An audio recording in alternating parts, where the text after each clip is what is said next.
அஸ்ஸலாமு அலைக்கும். ஹாய்ங்க, எல்லாரும் எப்படி இருக்கீங்க? லாங் வீடியோ போட்டு ரொம்ப நாள் ஆச்சு.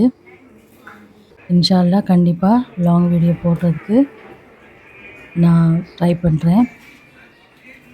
இது என்னென்னா, ரம்ஜான் வருது இல்லையா, அதான் க்ளீனிங் ஒர்க் தான் போய்கிட்டுருக்கு. எல்லார் வீட்லேயும் இதுதான் பண்ணிக்கிட்டு இருப்பேன்னு நினைக்கிறேன். நானும் அதான் செஞ்சுக்கிட்டு இருக்கேன். ஃபஸ்ட்டு கிச்சன்லேருந்து ஸ்டார்ட் பண்ணோம். சப்பே பராத்துக்கு முன்னாடியே க்ளீன் பண்ணி வச்சிடலான்னு சொல்லிட்டு எல்லாமே ஒன்று ஒன்றா ஒரு நாளைக்கு எல்லாம் க்ளீன் பண்ணிக்கிட்டு இருக்கோம். ஃபஸ்ட்டு கிச்சன் தான் ரொம்ப பெரிய வேலை. அதை முதல்ல க்ளீன் பண்ணிட்டா மற்ற இதெல்லாம் சீக்கிரம் க்ளீன் பண்ணிடலாம். இது வந்து மறுநாள் எடுத்த வீடியோ. கபோர்டெல்லாம் கொஞ்சம் க்ளீன் பண்ணுற வேலை இருந்துச்சு. இது மறுநாள் எடுத்த வீடியோ. கொஞ்சம் கபோர்டுக்குள்ளெல்லாம் சுத்தம் பண்ணுற வேலை இருந்துச்சு. ஏன்னா தம்பி கபோர்டு ரொம்ப பேப்பராக அடுக்கி வச்சுருப்பான். ட்ராயிங் பண்ணி சேர்த்து வச்சுருப்பான். அதெல்லாம் எடுத்து செட் பண்ணியாச்சு. பாப்பா கபோர்டில் அப்படிலாம் இல்லை. அவளுக்கு தேவையான திங்ஸ் மட்டும்தான் வச்சுருப்பா. அவங்களுக்கு டியூட்டிக்கு போகிறதுக்கு என்ன தேவையோ அது மட்டும் வச்சுருப்பாங்க. இதெல்லாம் அவளுக்கு எட்டாது இல்லையா, அதனால் மறுநாள் நான் எல்லாம் தூசி தட்டி எல்லாம் துடைச்சி விட்டாச்சு. ஏன்னா பக்கத்தில் கட்டட வேலை நடக்குது. அதனால் தூசி ரொம்ப வரும். இது வந்து ஹஸ்பண்ட் வாங்கிட்டு வந்தாங்க. டேட் மட்டும் ஃபிக்ஸ் பண்ணி வச்சுக்கிறலாம். எப்போவும் நம்மளுக்கு யூஸ்ஃபுல்லாக இருக்கும். பார்க்கவும் ரொம்ப அழகாக இருந்துச்சு. என்னதான் நம்ம பிளாஸ்டிக்கில் பூ வாங்கி வச்சாலும் வுட்டு மாதிரி எதுவும் வராதுங்க.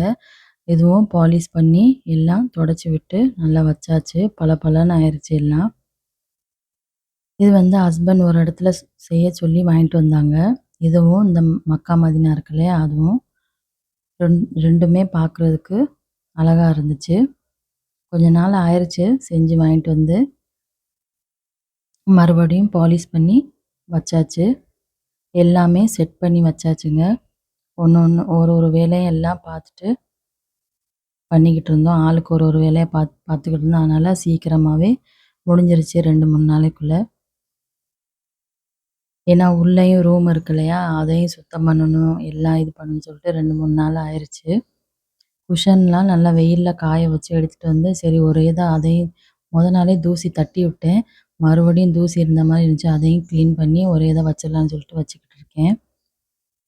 இது ஃப்ளவர்லேயும் ரொம்ப தூசியாக இருந்துச்சு. சரி கையோட இதையும் வாஷ் பண்ணியே வச்சிடலான்னு சொல்லிட்டு அதையும் எடுத்து வாஷ் பண்ண போட்டாச்சு. இங்கே எல்லா வேலையும் முடிஞ்சதுக்கப்புறம் மாப்பும் போட்டு விட்டாச்சுங்க. இந்த ஃப்ளவரையும் நல்லா வெயிலில் காய வச்சாச்சு. இங்கே காலைல 10 மணி வரைக்கும் பனி பெய்யும். அதுக்கப்புறம் சரியான வெயில் அடிக்கும். பாதி பேருக்கு இதனாலே முடியாமல் வந்துடுது. இங்கே கிச்சனில் எல்லாம் வாஷ் பண்ணி எல்லாம் வச்சாச்சு. கண்ணாடி பாத்திரம்லாம் கழுவி எல்லாம் துடைச்சி வச்சாச்சு. இது வந்து இன்டோர் பிளான்ட்டு ஹஸ்பண்ட் வாங்கிட்டு வந்தாங்க. இது எல்லாமே செட் பண்ணி வைக்கணும் பாட்டில் போட்டு. இது வந்து சப்பே பராத் அன்னைக்கு எடுத்த வீடியோ. எல்லா வேலையும் முடிஞ்சுச்சு. இந்த கட்டன் மாட்டுற வேலை தான் இருந்துச்சு. அதையும் நல்லா வாஷ் பண்ணிவிட்டு மாட்டி விட்டாச்சு. நானும் அம்மாவும் தான் நோன்பு வச்சுருந்தோம் சப்பே பராத் அன்னைக்கு. பிள்ளைங்கள்லாம் வைக்கலை. ஏன்னா அவங்களுக்கு ஸ்கூல் இருக்குது, எக்ஸாம் வரப்போகுது இல்லையா, அதனால் அவங்கள வைக்க விடலைன்னா. இன்ஷா அல்லாஹ் 30 நோன்பு நீங்கள் கண்டிப்பாக வைங்கன்னு அப்படி சொல்லியிருக்கேன். எல்லாமே கிளியர் ஆயிடுச்சுங்க. எல்லாம் வீட்டை சுத்தம் பண்ணி பார்த்ததுக்கப்புறம் ரொம்ப திருப்தியாக இருந்துச்சு. பார்க்கவும் ரொம்ப அழகாக இருந்துச்சு. முன்னாடி ஹால் ரூம் எப்போவுமே கிளியராக வச்சுருப்பேன். ஆனால் எல்லா ரூமையும் சுத்தம் பண்ணிவிட்டு ரொம்ப நல்லா இருந்துச்சு. கட்டல்லாம் துவைச்சி நல்லா எல்லாம் நீட்டாக வச்சாச்சு. எங்கள் வீட்டு பூனைக்குட்டியை பாருங்களேன் எப்படி தூங்குதுன்னு. சரி அவங்கள டிஸ்டர்ப் பண்ண வேணாம்னு சொல்லிட்டு அப்படியே விட்டாச்சு. நானும் கொஞ்சம் நேரம் ரெஸ்ட் எடுத்துகிட்டு அப்படியே இஃப்தார் வேலை பார்க்க ஸ்டார்ட் பண்ணியாச்சு. இஃப்தாருக்கு என்னென்னா உளுந்த வடை, தர்கஞ்சி. நம்ம ரவை கஞ்சி சொல்லுவோம் இல்லையா, அதுதான் இங்கே தர்கஞ்சின்னு சொல்லுவாங்க. வடைக்கு முதல்ல மாவு நான் அரைச்சி வச்சுட்டேன் ஃப்ரிட்ஜில். கொஞ்ச நேரம் ரெஸ்ட் எடுத்ததுக்கப்புறம் வந்து வெங்காயம், பச்சை மிளகா, கருவேப்பிலை, கொத்தமல்லி, கொஞ்சோண்டு மிளகு நுணுக்கி போட்டிருக்கேன். 4லேருந்து 5 ஸ்பூன் அரிசி மாவு, கொஞ்சோண்டு உப்பு போட்டு கலந்து வச்சுக்கிறலாம். நம்ம இத கலக்கும்போதே எண்ணெய் காய வச்சுக்கிறணும். எண்ணெய் காய வச்சதுக்கப்புறம் இப்படி வடை தட்டி போட்டுக்கலாம். நான் சோடா எதுவும் போட மாட்டேன்.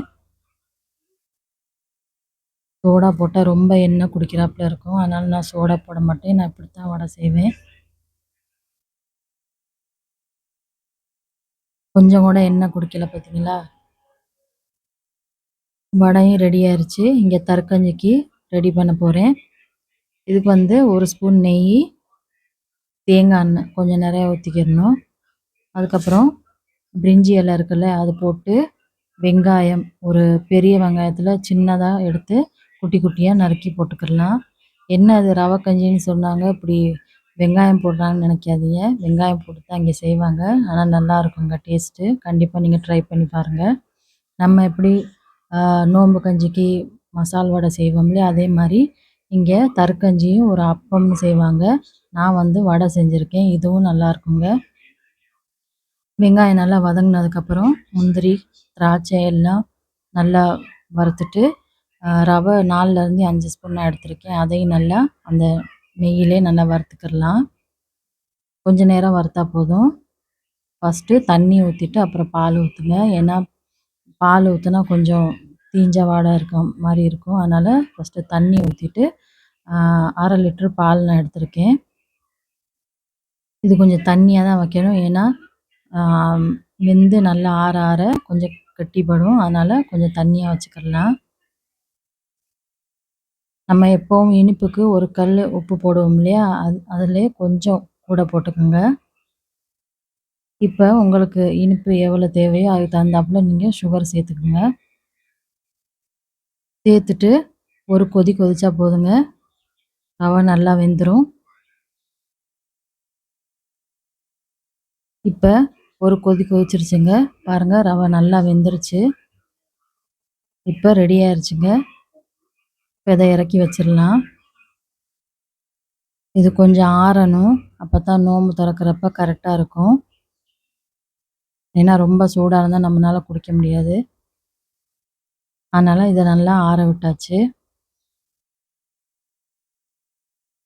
இங்கே மொஹபத் கா ஷர்பத் செய்கிறதுக்கு வாட்டர் மிலன் எடுத்து கட் பண்ணிக்கிட்டு இருக்கேன்.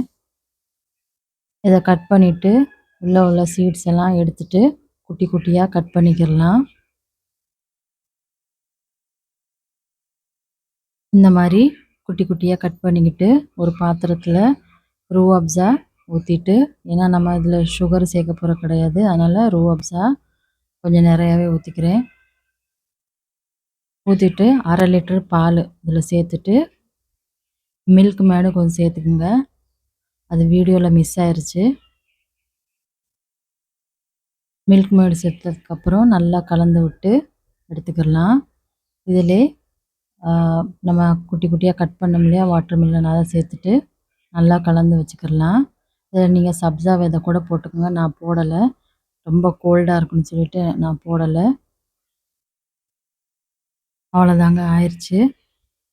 கஞ்சியும் நல்லா ஆறி வந்துருச்சு. இதையும் ஒரு ஜக்கில் ஊற்றிக்கிடலாம். ஊற்றிட்டு டேபிளில் எல்லாம் வச்சாச்சு. அன்றைக்கி நோம்பு திறக்கிறதுக்கு வடை, தர்க்கஞ்சி, மொஹபத் கா ஷர்பத், கஜூர் இதுதான் இருந்துச்சு. துவா ஓதிட்டு நல்லபடியாக நோம்பு திறந்தாச்சு. நீங்கள் யாரெல்லாம் சபே பராத் அன்னைக்கு நோன்பு வச்சிங்கன்னு கண்டிப்பாக சொல்லுங்கள். நோன்பு திறந்துட்டு தொழுதுட்டு கொஞ்சம் நேரம் ஓதிட்டு கொஞ்சம் கிச்சனில் வேலை இருந்துச்சு புலாவ் செய்கிறதுக்கு. சிக்கன் நான் முதல்ல செஞ்சு வச்சுட்டேன். புலாவ் மட்டும் அப்போவே சூடாக செஞ்சேன். என் வீடியோ பிடிச்சிருந்தா லைக் பண்ணுங்கள், ஷேர் பண்ணுங்கள், மறக்காமல் சப்ஸ்கிரைப் பண்ணுங்கள். இன்னொரு நாளைக்கு வேறொரு வீடியோவில் பார்க்கலாம். அஸ்ஸலாமு அலைக்கும்.